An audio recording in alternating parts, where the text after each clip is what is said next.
It is mailbag time here on Seahawks Today. Got a lot to talk about. Everything from some trade ideas that people have thrown out there to different news and rumors on your Seattle Seahawks ahead of the final preseason game. We will answer all of your questions and more coming up on this edition of the program. Before we do, want to make sure you are a member of the NotGang. Not just subscribe, but also have your notifications turned on. The NotGang, those are the folks that never miss a moment of Seahawks Today. Every time we put out new content, they're the first to know about the new content here we have here on the channel. Whether it's our live shows or daily news and rumors, breaking news, they are right on it. Make sure that you're not only subscribed, but you have your notifications turned on. Subscribe now. Join the NotGang. Spam NotGang if you're part of the NotGang in the comments section. We'll get going here on today's show. Dan the Man Miller. I love Dan the Man. Dan the Man, that scary werewolf and all, who we decided earlier that werewolf's a Miller High Life drinker, writes in with a $20 super chat. After last week's game, should we be worried after that performance? Dan, good question. And my answer would be no. And let me explain why. We didn't see the starters. We only saw second and third teamers for both the Seahawks and the Titans. And the Titans won that game by 1 point. So, in theory, the Titans' backups are better than the Seahawks' backups because of one missed PAT from Jason Myers in a road game. I can live with that. I'm not concerned at all based on what I saw in that game. I think the Seahawks are just fine. So, no, Dan, I'm not going to read too much into one preseason game. Dribby-doo writes in, do you think Sam Howell could be the guy? You know, I hate to be the bearer of bad news here, Drew, but the answer is no for me. I don't think he's the long-term answer. I hope I'm wrong. The best-case scenario for the Seattle Seahawks would be that he is the long-term solution and that they have their franchise quarterback behind Geno Smith and that they can, enjoy that cheap contract in his youth. Remember, he's younger than some of these rookie quarterbacks like Bo Nix and Michael Penix and others. That'd be nice. But in reality, I think he's just the Seahawks' number 2 QB. And that's fine. That's fine with me. I think he's more than capable as a number 2 QB. I don't think he's beating out Geno anytime soon. I don't think he's getting replaced by P.J. Walker either. I think he's just your number 2 quarterback, and that's fine. The bread maker writes in, if we get a late first and no QB, what do we get?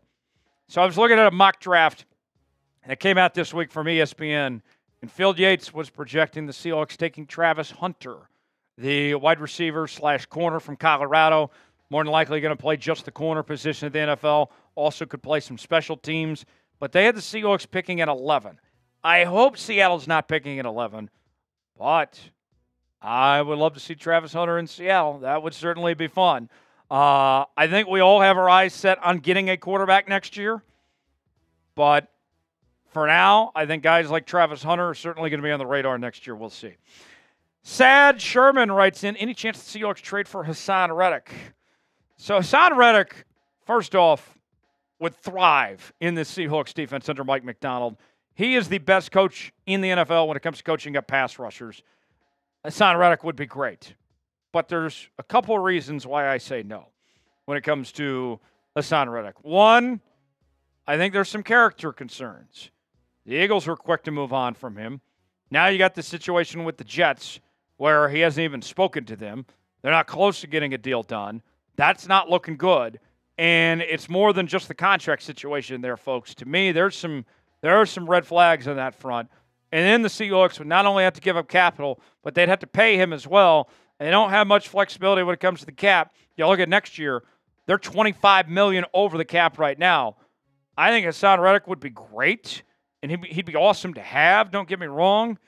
But I just don't see the optics playing out with him ending up in Seattle. I'd take him in a heartbeat. I'd give up a third-round pick just like that if it were up to me. But I think there's too many things that stand in the way from that happening. Should the Seahawks trade for Haason Reddick? Type T for trade, P for pass. Your chance to be the boss. Weigh in. Let us know if you would make the trade or not. Today's show is sponsored by Game Time. Game Time is the place to go for the best seats, the lowest prices, guaranteed last-minute tickets. Game Time has a new feature. Get this, folks. It's called Game Time Picks. It makes getting tickets on great seats so you don't have to waste time searching through thousands of tickets with their new thing that they have, this Game Time Picks, folks. It's awesome. It makes getting to see your favorite teams play live even easier, okay? Now, they also have this new thing called Super Deals. And a super deal, if you find a super deal, you have found something that you're not going to want to pass up on, folks. And they also have a new thing where you can customize your spot. That way you can make sure you get the seat you want for you. And here's how it works. You choose your seat. They got the prices listed. Choose your seat, see if you like that seat or not. Get the visual, and then you're checking out Apple Pay, Google Pay, Venmo, all major credit card providers. It is fast, easy, and simple, folks. Download the Game Time app, create an account. Use code ChatSports for $20 off your first purchase. Terms apply. Again, create an account. Use code ChatSports for $20 off your first purchase. Download Game Time today. Last-minute tickets, lowest prices guaranteed. The link is in the comments and a description of today's video. Dan the Man, back again. Back for more, says, is McDonald hiding his true defense, you think? Dan, you're actually onto something there. Let me explain a little further. Listen closely, folks. Mike McDonald and this Seahawks defense, and you could even say for the offense too, they're not really showing much in this preseason. It's very vanilla, what we're seeing. Mike McDonald, folks, didn't even call the defense in the game against the Titans this past week. He passed that off to one of his assistant coaches because he wanted to get more perspective of what was going on. And I don't think that was a bad idea at all. Now, when the regular season starts, Mike McDonald's going to be calling the defense. But with that said, they're not going to show a whole lot.